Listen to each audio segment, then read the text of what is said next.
to be an element of subterfuge to get this plaque put up. Well, Tony Benn said to me, this is a great idea to put up a plaque in memory of Emily Wilding Davison. And I said, yeah, good idea. Nobody's ever going to agree to that. And he said, no, they won't. And then a few days later he said, let's do it.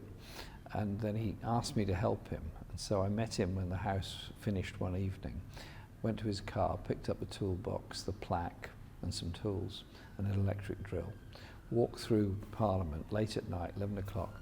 Policeman comes up to us and I thought, oh my goodness, how do I explain to a policeman what I'm doing walking through Parliament carrying an electric drill at 11 o'clock at night? And he said, everything all right, sir? I said, absolutely fine, thank you. Everything okay, Mr. Benn? Yes, absolutely fine, thank you. And so I said, we're just on our way to the chapel. He said, good idea. So he then started walking with us, and Tony said, no, it's okay, there's no need to come with us, we'll be fine, we'll know the way there. So I've got to let you in, because he had the key. So he walked with us and offered to carry the toolbox, but didn't ask why we were carrying a toolbox into the chapel. I mean, it must have looked a bit odd, to be honest. So we went into the chapel, and he locked the door. I opened the door and locked it behind us. Went down there, and Tony supervised it while I drilled the holes and put all the stuff there, and the picture of Emily Wilding Davison. And then we went home. Then the next day, Tony got up in Parliament on a point of order and said he'd put this thing up and so on. And they were really annoyed. You can't do that, defacing Parliament, blah, blah, blah, blah, blah. Because you'd never get permission those days for something like this. But it was there. And then there was various complaints, but nothing happened with them. And the cleaners cleaned it every day, polished it, made it nice. And it's now a tourist attraction in the building. Well, it's important that Emily Wilding Davison should be remembered. After all, she lost her life in the Derby in 1913 when she ran out in front of the King's horse with a Votes for Women banner, and the horse unfortunately ran her over and killed her some days later. And Marjorie Hume chained herself to a statue on St Stephen's entrance in order to shout at members of Parliament going in about votes for women, and she carried on shouting until they managed to find some way of cutting the chains and damage the statue in removing them. So there's been a lot of things, and Keir Hardie, the first Labour leader, actually hosted the first meeting of women ever in Parliament. So the struggle was outside, but there was also a lot of representation by a small number, and it was a very small number, of male MPs during that crucial period before the First World War. And Parliament was the focus for a lot of the protest, wasn't it? Oh, yes, women chained themselves to the railings, disrupted Parliament, threw things from the balcony, were frequently thrown out, often disrupted proceedings in committees. And during the First World War, the wartime Prime Minister, first Asquith and then Lloyd George, called in the leaders of the suffragette movement, the Pankhursts particularly, to try and negotiate with them. And there were, of course, some divisions within the women's suffrage movement, both about methods between the suffragists and the suffragettes. And there were many who went to prison in what is my constituency of HMP Holloway, and including Sylvia Pankhurst, who was a close friend of Keir Hardie's and was on the radical end of the suffragette movement. And Keir Hardie was a very important figure in Votes for Women, but also one that gets less recognition but deserves a lot is George Lansbury, who was elected in Parliament before the First World War, resigned his seat in order that he would fight a by-election on the basis that women deserved the right to vote. Sadly, lost that by-election and didn't come back into Parliament until after the First World War. But after women had got a limited right to vote in 1918, which of course is what we're celebrating. Yeah, and indeed what we're celebrating as well is the progress of women in politics. But it has taken a while for this place, hasn't it? I mean, it's taken a very, very long time. MP and, you know, I suppose Edgbaston, a seat where there's been a female MP for 50 years and so on. But do you think there's still a way to go for women in politics, especially to be accepted in politics? There's a long way to go, and the first woman elected to Parliament was Constance Markovitz, who was elected for Sinn Féin, but didn't take a seat because she was in HMP Holloway at the time, but she wouldn't have taken a seat anyway because her belief in Irish republicanism. And then Nancy Astor was elected later on, but there were very few women elected to Parliament. The first woman to go into a cabinet was Margaret Bonfield, and that was in 1929. And then the numbers of women were actually very, very small until the 1980s, when first of all 4 black people were elected to Parliament: Bernie Grant, Paul Boateng, Keith Vaz and Diane Abbott. Diane Abbott, the first black woman elected to Parliament.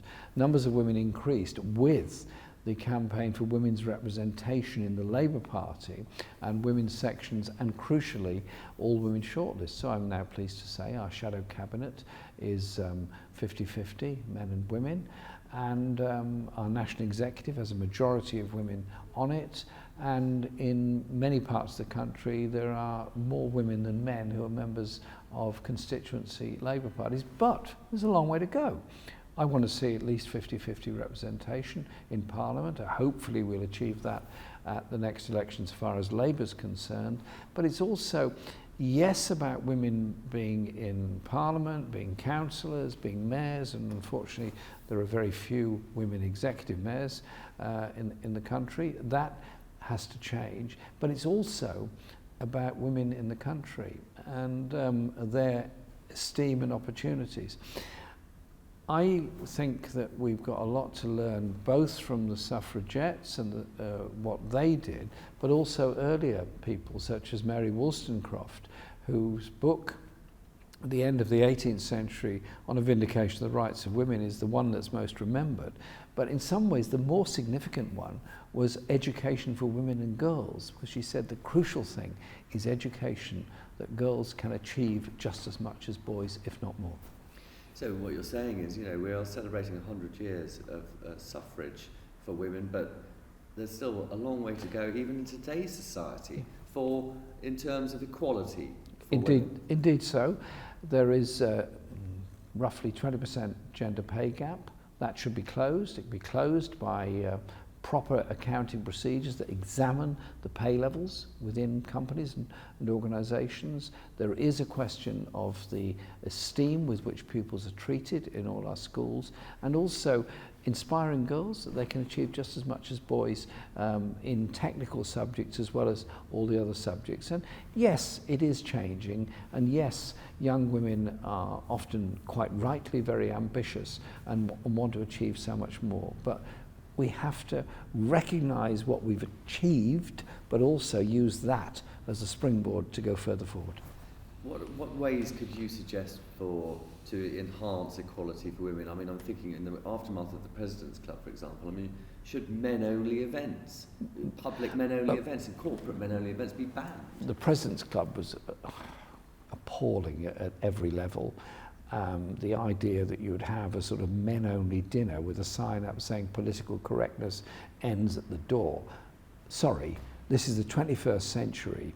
Women sacrificed, and in some cases died, to get the right to vote. Don't belittle it. Close it down, and I'm pleased to say the President's Club has closed down, and the idea of men-only events of that sort, sorry, no. Unacceptable. Totally unacceptable. But would you ban them?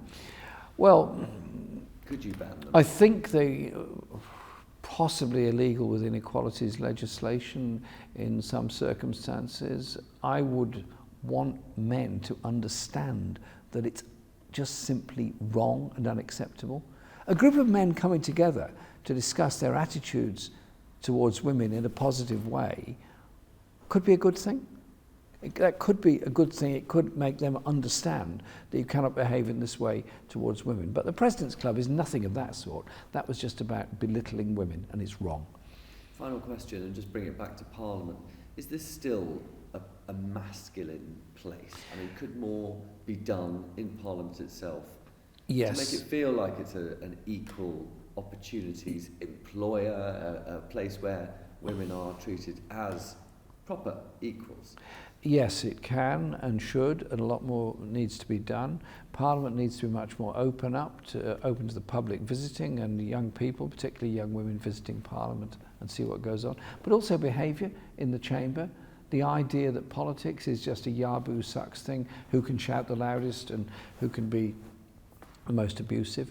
Women tend to be quieter speakers, very well informed speakers, and the noise in the chamber and the abuse in the chamber is simply unacceptable, and I think we just need to mend our ways. We wouldn't expect or allow people to behave like they do in the House of Commons chamber anywhere else within our society, and I want to see that change. The struggle goes on. The struggle always goes on. You only defend the rights we've gained by being vigilant in their defence and demanding more in the future. Brilliant. Thank you.